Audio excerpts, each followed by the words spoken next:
to realize and recognize that I'm not telling the story for myself, although I am. I'm telling the story to help other people, which is what I do in my job as a lawyer. I'm helping other people. When I'm helping other people, that helped me understand that I was making the transformation that I needed to make. Every story matters. You can make a decision whether it's a good story or a bad story, a good transformation or a bad transformation. But say your story because it matters. Hey everybody, welcome to Finding the Upside. I'm your host, Maria de Lorenzis Reyes. Welcome to this special podcast series starting today, Real Women, 7 Minutes of Transformation. These presentations were recorded at the Revive and Thrive Summit that we had last year. Each episode that you're about to hear is a part of a larger collaboration. It's a collective of women who came together not just to share their story, but to create something meaningful together. These conversations are the foundation of an upcoming collaborative book project that we're launching later this year. Every woman featured in this series is a contributing author to that book. These episodes exist to share the moments that change us and to remind you that your story matters more than you think. Let's begin.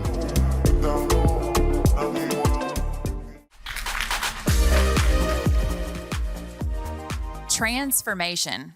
That's kind of a weird word, right? So I looked it up, and transformation means a dramatic change in appearance or form. So I've been thinking about it. What is transformation really? And when I was asked to write my chapter in this book, I was like, okay, I can go from this to this. I can tell my story. But do I really want to? Do I really want to transform? Do I really want to change? And the answer is, it doesn't really matter because we're all transforming every second, regardless of what we do. We're all getting older, no offense. I understand this. More skincare, more all of the things, right? So we're all transforming constantly. And you get to choose whether it's a good transformation or not such a good transformation. For example, this morning when we were getting glam, we were talking about coffee. Coffee transforms some people every single morning, right? It wakes them up, it makes them brighter, happier, and it starts their day off right. Or you can choose those same people not to have that coffee and drag through your day and not have a great day, right? So the transformation is either good or bad. Back when I was growing up, and when we grow up, we learn our values and our morals from our parents, from our teachers, from our friends in our communities, right? And back when I was growing up, I had pretty much a magical childhood, okay? My parents are amazing. Several of you guys in the audience know my parents, and you know how great they are. They were wonderful people. They loved me. I never wanted for anything. I had everything that I needed. They always made me work for the stuff that I wanted instead of needed. But I had a great childhood, except that it was very serious. Both of my parents are attorneys and also elected judges. And if you have ever had a family member go through an election, it is very difficult and also very serious. My parents were very proud anytime my name was in the newspaper, but you better believe it better be in the newspaper for a good reason and not a bad reason. Just before I was born, my dad actually started law school. He was the vice president of a large company, and he worked during the day, went to law school at night for 4 years, and also had a newborn. And then as soon as he graduated from law school, he was diagnosed with kidney cancer for the first time.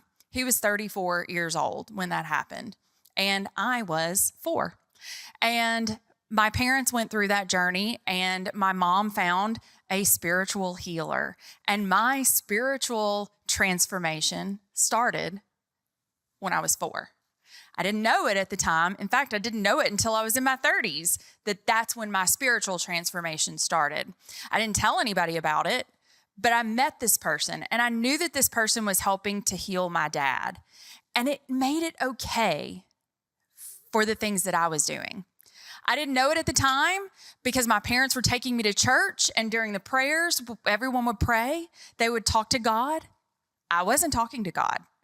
I was talking to angels because the angels felt more comfortable to me. And so I would talk to the angels. Everybody else would talk to God. I didn't know how I knew the angels. I didn't know how I knew their names. I didn't know if they were archangels, guardian angels, or some other kind of angel, but I talked to all of them. And I did it in my everyday life too, in my head. I didn't tell my friends about it because that would have been kind of weird, right, for a little kid. I didn't tell anybody about it until I got much older. And so my childhood was very magical, but it was also very, very serious because my mom went to law school right after my dad finished his first round of kidney cancer. And so she was working full-time in hospital administration during the day. My dad is working full-time as a lawyer and also thinking about running for judge at this time. And I am in middle school. And my mom graduated from law school when I was 12.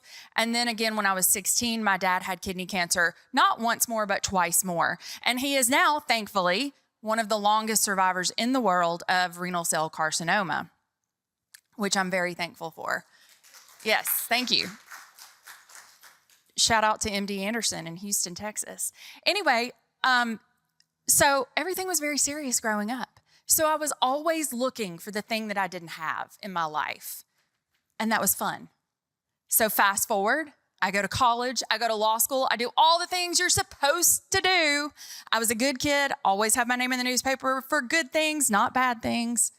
And then I get out of law school, I'm running my own law practice, and I still didn't have that much fun. So I met a guy, and guess what he was?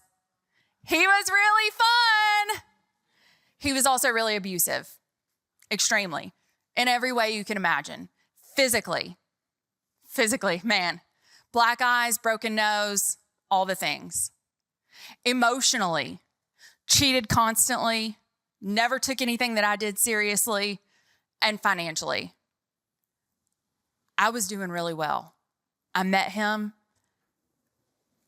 and then I wasn't doing so well. Almost went bankrupt because of all the money that I was giving him.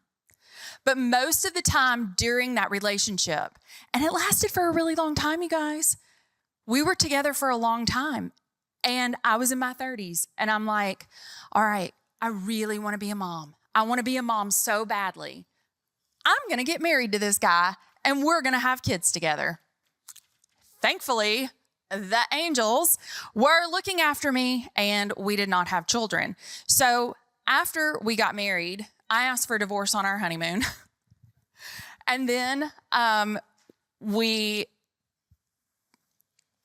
stayed together for another year. I got out of that relationship, but I was too embarrassed to tell my story.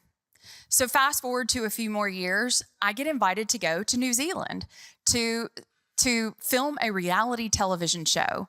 And so I'm like, yeah, cool, I'm going to do that. Well, part of the show was doing a TED-like talk.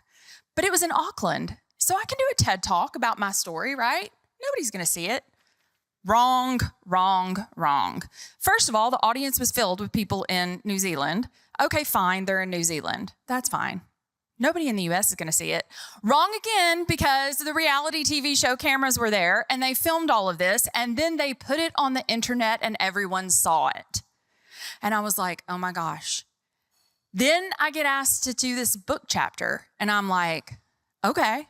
So I write the chapter, and guess what? I was too scared to put my chapter in the book because then people would actually see it. But I started talking, and I started saying my story over and over and over again, and I had so many people come up to me and say, Angela, thank you for telling your story. Thank you for saying those things. I'm in the same situation, and I'm also embarrassed of it. But to know that somebody else has been through this, that's really helpful for me. And when I transformed my thinking, dramatic change in form for me, to realize and recognize that I'm not telling the story for myself, although I am. I'm telling the story to help other people, which is what I do in my job as a lawyer. I'm helping other people. When I'm helping other people, that helped me understand that I was making the transformation that I needed to make. Every story matters. You can make a decision whether it's a good story or a bad story, a good transformation or a bad transformation. But say your story because it matters. It matters to that one person that's going through the same thing and is embarrassed of the same thing. The transformation is in saying it. And that's what everyone needs to do. So make it a good transformation in form or appearance. Drink your coffee and tell your story. Thank you for spending time with us. Every story you've heard in this series is a part of that larger collaboration, this collective of women who came together to share their real experiences, real growth, and real transformation. Again, these conversations are the foundation of our collaborative book launching later this year. If something in today's episode resonated with you, let that be an invitation to reflect, to get curious, and to consider what part of your own story may be ready to be shared. You'll hear more about the book as we move forward and each episode launches. And you'll hear more about the women behind it as well. Until then, thank you for being a part of this journey and for honoring the power of real stories.